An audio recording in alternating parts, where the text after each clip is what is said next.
নির্যাতনের ফলে নির্যাতিত যাকে হত্যা করতো তাদেরকে এই ভৈরব নদে তাদেরকে ফেলে দেওয়া হতো।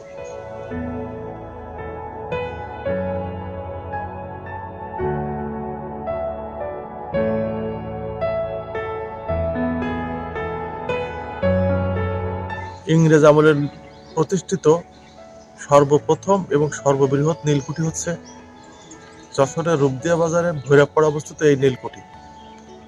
এটাকে অনেকে বলে অভিশপ্ত নীলকুঠি।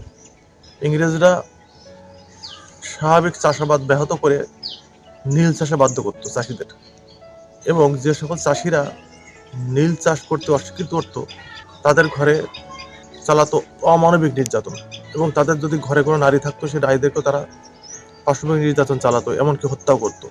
নির্যাতনের ফলে নির্যাতিত যাকে হত্যা করতো তাদেরকে এই ভৈরব নদে তাদেরকে ফেলে দেওয়া হতো। 1971 সালে মহান মুক্তিযুদ্ধে এই নীলকুঠিটাকে বধ্যভূমি হিসেবে ব্যবহার করা হয়েছে, যেটা আজ ধ্বংসের দ্বার প্রান্তে।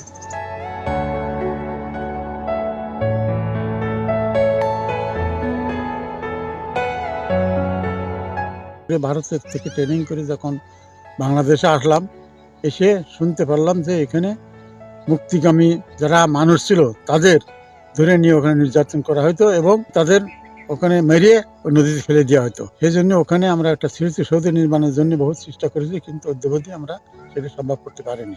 আমার কামনা যে ওখানে একটা স্মৃতিসৌধ হোক, তাহলে আমাদের এলাকার মানুষ জানবে যে এখানে মুক্তিযোদ্ধাদের একটা স্মৃতিসৌধ আছে।